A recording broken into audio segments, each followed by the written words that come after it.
Martial Asim Munir और Donald Trump की जो मुलाकात है उस पर पूरी दुनिया में इस वक्त गुफ्तगू हो रही है और सब लोग इसे मुख्तलिफ एंगल से देख रहे हैं। ईरान का एक एंगल है, इसराइल का एक एंगल है और एक पाकिस्तानी वर्जन भी है और साथ साथ अमेरिकन मीडिया जो वो भी एक डिफरेंट एंगल से इसको देख रहा है।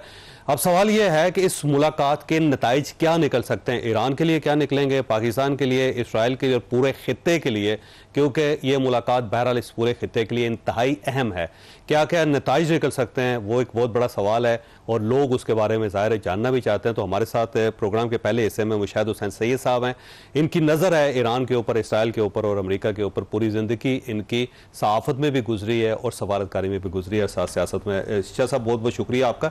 ये किस तरह रीड कर रहे हैं इस मुलाकात को, क्योंकि बड़ी मिस्ट्री है इसके अंदर, कोई तस्वीर नहीं आई, कोई फुटेज नहीं आई, कोई ज्वाइंट प्रेस कॉन्फ्रेंस नहीं हुई और मिस्ट्री सी है एक। मेरे ख्याल में मुलाकात इटसेल्फ इतना बड़ा वाकया है कि सदर जमहूरी America, United States of America cabinet के साथ व्हाइट हाउस और उसमें लंचन दे रहा है for the chief of army staff of Pakistan, जो हुक्मरान नहीं है पाकिस्तान का बज़ाहिर, ठीक, एटलीस्ट ऑफिशियली तो नहीं है कॉन्स्टिट्यूशन के मुताबिक। और उनका और वो उस टाइम दे रहा है जब सदर ट्रंप अपनी सदारत का सबसे अहम फैसला करने वाले हैं कि क्या वो नेतन्याहू की जंग में शामिल होंगे बराह रास्त या नहीं।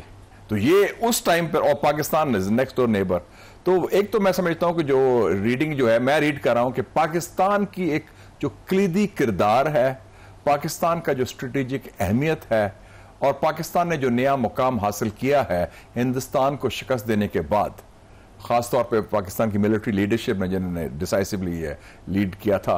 तो ट्रंप जो है ना, he likes to be with the winners, ठीक है, नॉट द लूजर्स। उन्होंने कहा ये पाकिस्तानी कौम बड़ी जानदार कौम है यार, 25 करोड़ आबादी है, तो इन्होंने लम्बा पाता है इंडियंस सवा अरब लोगों को। ये कौन लोग हैं यार, बड़े दबंग लोग हैं और थोड़े से पैसों के साथ, मतलब हमने अमेरिका से कोई पैसा नहीं लिया, हमने अमेरिका से इमदाद भी नहीं ली, वो अमेरिका से भी ले रहे हैं, रूस से भी ले रहे हैं, इसराइल से भी ले रहे हैं, सबसे ले रहे हैं, और J-10 भी खरीद के ऑन पेमेंट लिए सारा।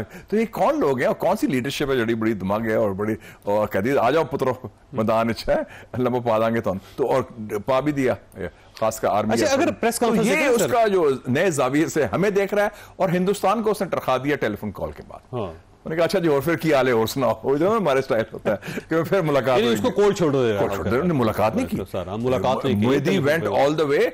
आज आप स्टोरी पढ़ लें, इकोनॉमिस्ट की स्टोरी आई है, president Trump ditches Modi. Modi गया था वो मुलाकात करने के लिए, वो जो शिकायत लगानी हमारे खिलाफ लगा रही थी ना, शिकायत जो बाकी लोग लगाते रहे हैं 20 जगह जाके, उसमें लगानी थी। मोदी उनका मैं टाइम नहीं, मैं वापस जा रहा हूँ, हाँ टेलीफोन कॉल कर लेते हैं, और टरखा दिया उसमें कि आप आए, तशरीफ लाएंगे, गपशप मारेंगे, देखी जाएगी। और इधर आपने 2.5 घंटे का लंच कर दिया, एक्सक्लूसिव प्राइवेट, और मतलब है कि, और वो उसने बाद में बड़ी तारीफ की कि आई एम ऑनर्ड, मेरे लिए बड़ा एजाज है, अमेरिकन प्रेसिडेंट कह रहा है कि मैंने field marshal, he is the most influential person, और उसने बराबरी का मुकाम दिया कि एक मोदी जो नाम निहाद जमहूरियत का वजीर आजम है और पाकिस्तान का आर्मी चीफ, कि दोनों बड़े जबरदस्त लीडर हैं, फैसले कर, फिर दोनों मुल्क बड़े जबरदस्त लीडर हैं, आई लव पाकिस्तान, फिर और कश्मीर कॉज जिंदा कर दिया। तो वो तो हिंदुस्तान में तो सफाई मातम है इसका चौधरी साहब, वो तो पूरा स्टेट ऑफ मॉर्निंग है। लेकिन जो हमारी पॉलिटिकल लीडरशिप है वो तो मेरा ख्याल है बिल्कुल फारिग होगी, साइड लाइन होगी बिल्कुल। पॉलिटिकल लीडरशिप पहले कहां थी, वो इंस्टॉल्ड थी, फॉर्म 47 से आपने इंस्टॉल की है एक ऑर्डर के साथ, उनको उनकी हैसियत उनको भी मालूम है, दुनिया को भी मालूम है। तो उनकी वो बात छोड़े, political leadership is neither here, leadership ना कहना आप, वो तो मुलाजमीन है, सियासी मुलाजमीन। आपके पुराने दोस्त हैं, थोड़ी सी बात करें आप। नहीं मैं सबकी बात कर रहा हूँ, सारी पॉलिटिकल क्लास है ना जी, वो तो सारे, और सारी पॉलिटिकल क्लास ने एक्सेप्ट कर लिया है that the road to Islamabad lies through Rawalpindi. ठीक है।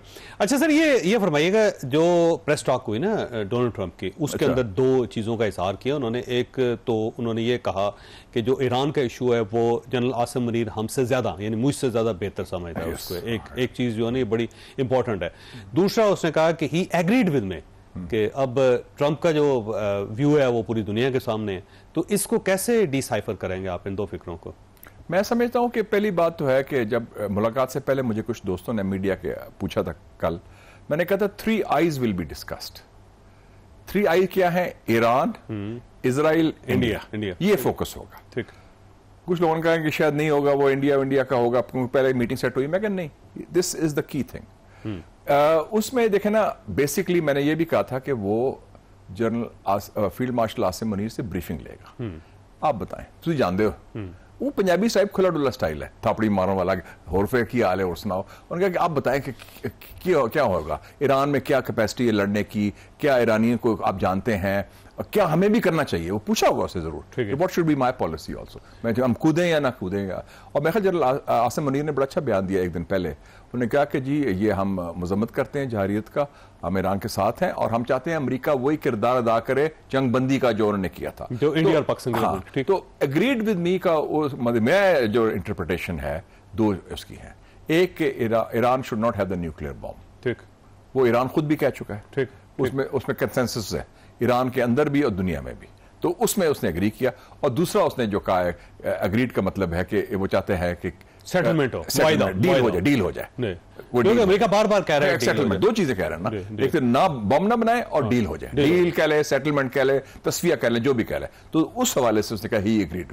अच्छा, एक और इंसिडेंट हुआ इस सारे दरमियान में, देखे डोनाल्ड ट्रंप मुसलसल ईरान को कुछ धमकी दे रहे थे या बात कर रहे थे, लेकिन कल से जब से ये मुलाकात हुई उसके बाद डोनाल्ड ट्रंप का ट्विटर खामोश है और डोनाल्ड ट्रंप का मुंह भी खामोश है, उसने कोई बयान ईरान के हवाले से नहीं दिया। तो इसका मतलब ये भी हो सकता है कि पाकिस्तान को एक सालसी का किरदार दिया गया हो कि आप ईरान को समझाएं जाके। मैं अगर रीड आउट करूं, ये मेरा मुशाहिदा है, मेरे पास तो कोई एक्सेस नहीं है, मेरे ख्याल में उन्होंने जब पूछा होगा फील्ड मार्शल आसिम मुनीर से कि जब आपकी क्या राय है, एक तो असेस है हमें क्या करना चाहिए, ट्रंप है उस टाइप का बंदा और उसका कोई इशू नहीं है, और वो उन्होंने फाइल नहीं रखी होगी कि जो CIA की या स्टेट डिपार्टमेंट की रवायत थी वो अपनी सोच से करता है, वो वखरा किस्म का बंदा है। तो इन्होंने कहा होगा कि जनाब ये जो जंग है ये बड़ी खतरनाक है, ये अदम इस्तेकाम का बायस बन सकती है, इससे नुकसान ना सिर्फ पाकिस्तान को होगा, आपको भी होगा, ठीक, और आपके मुस्लिम दुनिया से ताल्लुकात खराब होंगे, आपको खित्ते में दहशतगर्दी बढ़ जाएगी और इश्यूज होंगे, मईशत तबाह हो सकती है, तो आप इस पंगे में ना आए, एक तो ये जरूर कहा होगा। दूसरा मेरा ख्याल है कि ट्रंप कोई बैद नहीं, ट्रंप ने हाथ पकड़ के फील्ड मार्शल का सुलह कराओ, why don't you talk to the Iranians, they are your friends, talk to the military, talk to the mullahs, जो उनका स्टाइल है, उनको कहें यार हाथ हौला रखें, वहां से डील कर लें, वो बच हो जाएगा।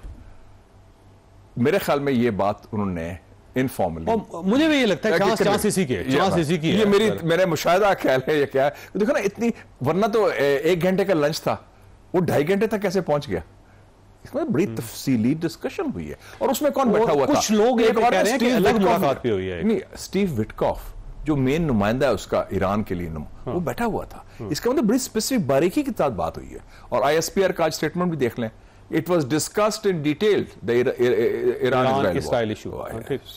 तो मेरे ख्याल में ये, तो इससे इसका मतलब है पाकिस्तान का एक माशाअल्लाह एक कलीदी किरदार इस खत्ते में, इस्तेकाम लाने में, अमेरिका के और ईरान में शायद पुल कर किरदार अदा करने में। और चौधरी साहब एक बड़ी, आप खुद बड़े अभी चाइना से भी हो गए हैं, मैं भी चाइना होके आया हूं, फिर मैं आपसे पहले गया था, फिर मैं रशिया गया।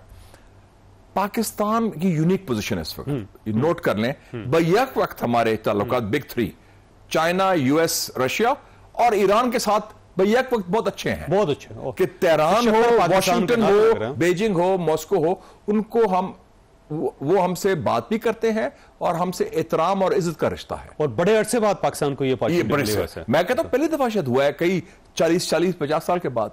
ये यूनिक चीज है कि हम वाशिंगटन से भी बात कर सकते हैं, व्हाइट हाउस में हम रेबर आयतुल्लाह सईद अली खामेनी साहब से भी बात कर सकते हैं, और चीन तो अपने घर वाली गल है, और रशिया, मैं अभी मॉस्को होके आ रहा हूं, मैं लावरोफ को मिला हूं, उनके वजीर खारजा को, उन्होंने कहा हम पाकिस्तान को हिंदुस्तान के लेंजेस से, हिंदुस्तान के जाविये से नहीं देखते। ये तो बहुत बड़ी तारीखी तब्दीली हो रही है इस वक्त। अच्छा साहब, अब सवाल ये है कि फर्ज करेंगे मामला सेटल नहीं होते, और अब खबरें चल रही हैं अमेरिकन मीडिया के अंदर कि डोनाल्ड ट्रंप ने अटैक करने का फैसला कर लिया, ऑर्डर कर दिया, बस उसने सीज किया हुआ है कि जब मैं कहूंगा उस वक्त इसको इंप्लीमेंट करना है। अगर मामला सेटल नहीं होते और अमेरिका इस जंग में घुस जाता है तो पाकिस्तान की क्या पोजीशन होगी और पाकिस्तान को क्या पोजीशन लेनी चाहिए? छोटी सी ब्रेक हो, दोबारा जरूरत।